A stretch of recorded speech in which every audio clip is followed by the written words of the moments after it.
વિદ્યાર્થી મિત્રો, કેમ છો? મજામાં ને? મજામાં રહેજો તો ભણવાની મજા આવશે. વિદ્યાર્થી મિત્રો, લાસ્ટ લેક્ચર ની અંદર આપણે એકાઉન્ટ ની અંદર ચેપ્ટર નંબર 3 બોલે તો જીએસટી ની શુભ શરૂઆત કરી હતી. યાદ છે ને? જીએસટી એટલે કે ટેક્સ. સરકાર શા માટે ટેક્સ ઉઘરાવે છે? તો કે દેશની આર્થિક પરિસ્થિતિ માટે, દેશની આર્થિક જરૂરિયાતને પહોંચી વળવા માટે. તો કયા કયા ટેક્સ ઉઘરાવતી હતી, કયા કયા વેરા કેટલા ભાગમાં વહેંચવામાં આવતા હતા? બે ભાગમાં, પ્રત્યક્ષ અને પરોક્ષ. જે વ્યક્તિઓ પોતાની કમાણી પર જે ટેક્સ ભરે છે એ પ્રત્યક્ષ હતો, અને આપણે લોકો એટલે કે તમે લોકો જે ટેક્સ ભરો છો કોઈ વસ્તુ ખરીદીને, એ પરોક્ષ ટેક્સ છે, પરોક્ષ વેરા. તો પરોક્ષ વેરાઓ પણ મુખ્યત્વે બે સરકાર, કેન્દ્ર સરકાર, રાજ્ય અથવા તો કેન્દ્ર શાસિત પ્રદેશની સરકાર દ્વારા ઉઘરાવવામાં આવતા હતા.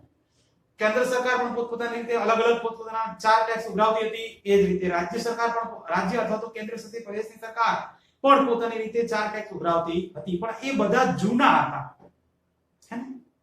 તો એને એ જૂના હતા, મતલબ કે એને રદ કરવામાં આવ્યા, કેન્સલ કરવામાં આવ્યા. અને એની સાથે જ સમગ્ર દેશમાં એક સૂત્ર અપનાવવામાં આવ્યું, એક દેશ એક કર. અને એની સાથે 2017 માં તારીખ બોલે તો 1 જુલાઈ 2017 થી જીએસટી નો અમલ કરવામાં આવ્યો. જીએસટી કે જેની અંદર મુખ્યત્વે 5 કાયદાનો સમાવેશ થતો હતો. કેન્દ્રીય વસ્તુ અને સેવાઓનો કર કાયદો, રાજ્ય વસ્તુ અને સેવાનો કર કાયદો, કેન્દ્ર શાસિત પ્રદેશ વસ્તુ અને સેવાનો કર કાયદો, સંકલિત વસ્તુ અને સેવાનો કર કાયદો, અને વસ્તુ અને સેવાનો કાયદો બોલે તો રાજ્ય વર્તન કાયદો. આ 5 કાયદાઓ લાસ્ટ લેક્ચરમાં બધી વાત કરી ચૂક્યા આપણે. આજે થોડો એવા આગળ વધીએ. આ બધી પ્રસ્તાવના આપી, આજથી મેન પોઈન્ટ. પ્રસ્તાવનાથી પણ પ્રશ્નો તો પૂછાય જ છે, એટલે ધ્યાન રાખજો. એવું નહીં ખાલી પ્રસ્તાવના આપી એટલે જવાબ દઈએ. ઘણી વખત પ્રશ્નો પૂછાય છે અને પૂછાયા પણ છે. ઓકે, આજનો ટોપિક છે આપણો વસેકનો અર્થ અને તેના વિશિષ્ટ લક્ષણો. વસેક એનો અર્થ, વસેક બોલો તો જીએસટી, એનો અર્થ તમારે અને એના વિશિષ્ટ લક્ષણોની વાત કરવાની છે. જો તમને લાસ્ટ લેક્ચરમાં જે કહાની કરી આપણે એ યાદ હોય તો વસેકનો અર્થ તરત જ આવડી જાય. વસેક એટલે જીએસટી. જીએસટી કેમ અમલમાં આવ્યો એ તમને ખબર છે કે કેન્દ્ર સરકાર અલગ અલગ પોતાના ટેક્સ ઉઘરાવતી હતી, રાજ્ય સરકાર અલગ અલગ પરોક્ષ વેરા ઉઘરાવતી હતી. તો એ કેન્દ્ર સરકાર અને રાજ્ય સરકારના જે પણ પરોક્ષ વેરા હતા વિવિધ, એ બધા કેન્સલ કરીને એક જ દેશમાં એક જ કર અપનાવવામાં આવે, જેને જીએસટી કહેવામાં આવે છે. જો કેન્દ્ર સરકાર અને રાજ્ય સરકારોના વિવિધ પરોક્ષ કરવેરા, કયા પરોક્ષ કરવેરા રદ કરી વસ્તુઓ અને સેવાઓને એક જ કર હેઠળ, કેટલા? એક જ કર એટલે કે એક જ ટેક્સ હેઠળ આવરી લેવામાં આવ્યા, તેને વસેક અથવા તો જીએસટી તરીકે ઓળખવામાં આવે છે. વસેક કે પછી જીએસટી, આ પહેલો અર્થ હતો. એ રીતે બીજો અર્થ પણ છે જીએસટી નો. જીએસટી ને બીજું કે વસ્તુઓ કે સેવાઓની પૂર્તિ. પૂર્તિ બોલે તો વસ્તુ અને સેવાનું ખરીદ અને વેચાણ, લેવડ દેવડ, એને પૂર્તિ કહેવાય. કોમર્સમાં જીએસટી ના ચેપ્ટરમાં વસ્તુ અને સેવાની જે પણ આપણે ખરીદ અને વેચાણ કરીએ ને એના માટે પૂર્તિ શબ્દ વાપરવામાં આવે છે, સપ્લાય જેને કહેવાય. ઓકે, તો એ પૂર્તિ પર લાદવામાં આવતો કર એટલે કે જીએસટી. ઓકે, વસ્તુ કે સેવાની પૂર્તિ પર લાદવામાં આવતો, લાદવામાં એટલે કે નાખવામાં આવતો, એના પર ટેક્સ ઉઘરાવવામાં આવતો, તો એ જે ટેક્સ ઉઘરાવવામાં આવે છે એને જીએસટી તરીકે ઓળખવામાં આવે. તો યાદ રાખજો જીએસટી. જીએસટી નું ફૂલ ફોર્મ અહીંયા આપેલું છે કે ગુડ્સ એન્ડ સર્વિસીસ ટેક્સ. જો કે ખબર જ છે પણ વાંધો નહીં. જી બોલે તો ગુડ્સ, એસ બોલે તો સર્વિસીસ, અને ટી બોલે તો tax. Goods and services tax કે જેને ગુજરાતીમાં વસેક કહેવાય. ઓકે, આના પરથી તમને ખબર પડી ગઈ. આ જી એસ ટી એટલે જીએસટી થઈ ગયું, ગુડ્સ એન્ડ સર્વિસીસ ટેક્સ. એ જ રીતે વસેક વસ્તુઓ સેવાઓ કર. વસેક વસેક વસેક વસ્તુઓ અને સેવાઓનો કર. તો બંને વસ્તુ એક જ છે. આને ઇંગ્લિશમાં કહેવાય ગુડ્સ એન્ડ સર્વિસીસ ટેક્સ, જેનું શોર્ટ જીએસટી કહીએ. વસ્તુઓ અને સેવાઓનો કર, જેને શોર્ટમાં આપણે વસેક કહીએ. પણ આ આનું ગુજરાતી છે, બરાબર. બીજું કઈ અઘરું છે જો કે ખબર જ છે આપણને, મારે તો ફરજ નહીં યાદ કરાવવું પડે. તો આ વાત હતી જીએસટી ની વ્યાખ્યા અને એના ફૂલ ફોર્મ ની. ત્યાર પછી વાત કરીએ લક્ષણોની. તો જીએસટી માટે મુખ્યત્વે જે અગત્યના લક્ષણો છે એ અહીંયા બધા લીધેલા છે. એમાં પહેલું છે એક જ કર. લક્ષણો, ઓકે, આગળનું લેક્ચર અને અર્થ તમે સમજ્યા એટલે લક્ષણો ઓટોમેટિક જ તમને આવડી જાય. એક જ કર, તો વાત કરીએ આપણે કે કેન્દ્ર સરકાર અને રાજ્ય સરકાર જે પોતાના વિવિધ અલગ અલગ જે ટેક્સ ઉઘરાવવામાં આવતી હતી એની જગ્યાએ હવે શું, એક જ કર, જીએસટી, એક જ ભરવાનું. એટલે એની અંદર જ બંને વસ્તુ આવી ગઈ, બંનેનો સમાવેશ થઈ ગયો. એટલે કે એક જ કર. પછી વસેક કાઉન્સિલ. વિદ્યાર્થી મિત્રો, કોઈ પણ વસ્તુ હોય, કોઈ પણ કામગીરી કરવા માટે એનો હેડ તો હોય જ ને, મેન માણસ, મેન અધ્યક્ષ જેને કહીએ. તો વસેક જીએસટી ના જે પણ લેવલ દેવલ કરે છે, જીએસટી ભરવા માટે કઈ સરકાર પોતે, મોદી સાહેબ પોતે કે ટેક્સ ઉઘરાવવા ના બેસે, સીધી વસ્તુ છે ને. તો એની કામગીરી અલગ ડિપાર્ટમેન્ટને આપી દીધેલી હોય છે. તો જીએસટી ટેક્સ ઉઘરાવવાનું જે કામ છે ને એ વસેક કાઉન્સિલ દ્વારા કરવામાં આવે છે, જેના અધ્યક્ષ નાણાપતિ હોય છે. નાણાકીય અધ્યક્ષ જે હોય, નાણાં મંત્રી આપણા કેન્દ્રના એ કેન્દ્રના નાણાં મંત્રી આ વસેક કાઉન્સિલની કામગીરી સંભાળતા હોય છે. હેન્ડલ અધ્યક્ષ હોય છે એ ડિપાર્ટમેન્ટ, એ વસેક કાઉન્સિલ છે. વસેકના દર, હવે વસેકના દર એટલે જીએસટી ના ટકા, કેટલા ટકા જીએસટી ઉઘરાવ એ નક્કી કોણ કરે, જે ડિપાર્ટમેન્ટનો અધ્યક્ષ હોય એ જ નક્કી કરે ને. એટલે કે વસેકના દર જે છે એ વસેક કાઉન્સિલ દ્વારા જ નક્કી કરવામાં આવે છે, જે એની સમિતિ છે. વસેક જીએસટી ઉઘરાવવા માટેનો જે પણ મેન સમિતિ છે એ વસેક કાઉન્સિલ છે. એ વસેક કાઉન્સિલ દ્વારા જ વસેકના દર કેટલા ટકા જીએસટી રાખવો એની ભલામણ કરવામાં આવે છે. અને 5 વસેક કાયદાઓ એ તો આપણે આગળ જોઈ ગયા આગળના લેક્ચરમાં. 5 વસેક કાયદાઓ છે જુદા જુદા, ઓકે, એની વાત છે. ત્યાર પછી વસેક પરત જમા, આ અગત્યનો પોઈન્ટ છે વિદ્યાર્થી મિત્રો. વસેક પરત જમા ખાસ સમજી લેજો. વસેક પરત જમા એક્ઝામમાં પૂછાય પણ ગયેલો છે. વસેક પરત જમા એટલે શું? વસેક એટલે જીએસટી, એ તો તમને ખબર પડી ગઈ.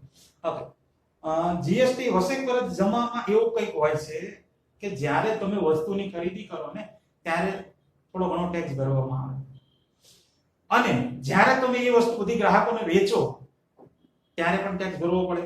પણ ત્યારે જે ટેક્સ ભરવામાં આવે છે ને એ ખરીદી કરતી વખતે જેટલો ટેક્સ ભર્યો હોય એમાંથી બાદ કરીને ભરવામાં આવે છે, જેને વસેક પરત જમા કહેવામાં આવે છે. નો ખબર પડી વાંધો નહીં, એક્ઝામ્પલ આપી દો. માની લઈએ કે જ્યારે આપણે જથ્થાબંધ વસ્તુની ખરીદી કરી છે, જથ્થાબંધ, ત્યારે 10,000 રૂપિયાનો ટેક્સ ભર્યો છે. સમજી લેજો, આપણે જથ્થાબંધ વસ્તુ ખરીદી છે, આપણે વેપારી છીએ ને, જથ્થાબંધ વસ્તુ ખરીદી ત્યારે 10,000 રૂપિયાનો ટેક્સ આપણે ભર્યો છે.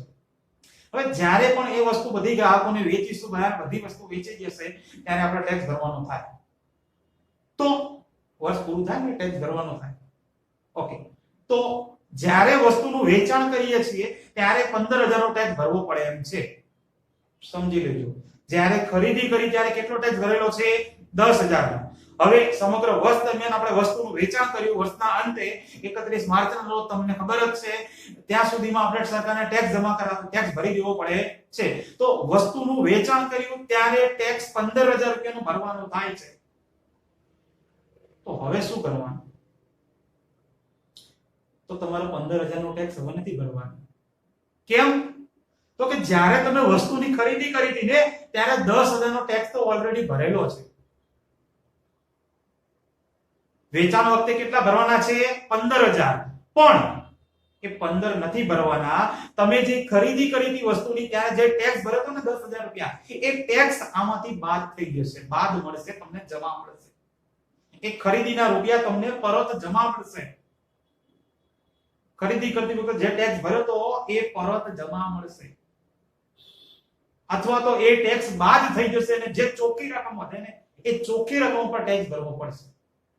એટલે કે 15,000 નો જે ટેક્સ ભરવાનો છે એમાંથી ખરીદી વખતે તમે જે 10,000 નો ટેક્સ ભર્યો હતો ને એ બાદ થઈ જશે ને હવે તમારે 5000 રૂપિયા જ ટેક્સ ભરવાનો બાકી રહેશે. પડી ખબર? તો વસ્તુની ખરીદી કરતી વખતે જે તમે ટેક્સ ભર્યો તો એ વસ્તુનું વેચાણ કરો તો ત્યારે જે ટેક્સ ભરવાનો થાય છે ત્યારે ખરીદી વખતે જે ટેક્સ ભર્યો તો એ આમાંથી બાદ મળે છે, પરત મળે છે. એને વસેક પરત જમાના નામે ઓળખવામાં આવે છે. વસેક પરત જમા, તમે જે ટેક્સ વસેક એટલે જીએસટી ટેક્સ, તમે જે ટેક્સ ખરીદી વખતે ભરેલો છે એ ટેક્સ તમને પરત મળે છે, પરત જમા મળે છે અથવા તો બાદ મળે છે, જેને વસેક પરત જમાના નામે ઓળખવામાં આવે છે. તો યાદ રાખજો વિદ્યાર્થી મિત્રો, એટલે ડિટેલમાં સમજાવું. ઓકે, આગળ વધીએ. 6 નંબર આયાત અને વસેક, વકેશની વસેક. ઓકે, વસ્તુઓ અને સેવાઓની તમે જે પણ ખરીદી કરો, આયાત કરો તો એને આંતરરાજ્ય પૂર્તિ હેઠળ ધ્યાનમાં લેવામાં આવે છે.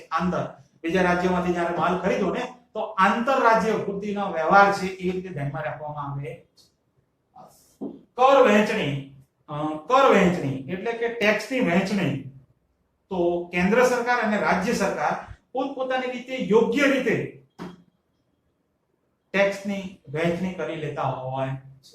તો આપણે તો એક જ ભરવાનું જીએસટી, પછી સરકાર પોતપોતાની રીતે વહેંચણી કરે એ વસ્તુ, એના માટે પણ યોગ્ય વ્યવસ્થા ઊભી કરવામાં તો આવી છે. કર નિર્ધારણ, કેવી રીતે કર નક્કી કરવામાં આવે છે? નક્કી કોણ કરે છે? એ આપણે આગળ આવી વસેક કાઉન્સિલ, વસેકના દરની ભલામણ કરે છે. કોણ? વસેક કાઉન્સિલ, જે સમિતિ છે એ. પણ કેવી રીતે ધ્યાનમાં રાખવામાં આવે છે? તો વસ્તુની જે જરૂરિયાતો છે ને એ મૂળભૂત જરૂરિયાતોને ધ્યાનમાં રાખીને દર નક્કી કરવામાં આવે છે. કે કઈ વસ્તુની લોકોની જીવન જરૂરિયાતની છે વસ્તુ, તેમાં એના પર ઓછો ટેક્સ. લોકોની મોજ શોખની વસ્તુ છે તો એના પર થોડો એવો વધારે ટેક્સ. તો એ કર નિર્ધારણ જે છે એ વસ્તુની જરૂરિયાતને આધારે ધ્યાનમાં રાખીને ટેક્સના દર કર નક્કી કરવામાં આવતો હોય. પૂર્તિ પર કરની વસૂલાત. હા, પહેલા જ્યારે જીએસટી નહોતું ત્યારે જે વસ્તુનું ઉત્પાદન કરો ત્યારે તમારે ટેક્સ ભરવો પડતો હતો ખરીદ વેચાણમાં. પણ હવે પૂર્તિ, તમે જે ખરીદ અને વેચાણ કરો છો એની જે ચોખ્ખી રકમ મળે છે એ ચોખ્ખી રકમ ઉપર જ તમારે ટેક્સ ભરવાનો.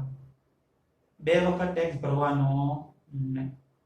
એક જ વખત વસ્તુની ખરીદ વેચાણ એટલે કે વસ્તુની જે પૂર્તિ છે એના પર એ જ રકમ ઉપર તમારે ટેક્સ ની વસૂલાત કરવામાં આવે છે.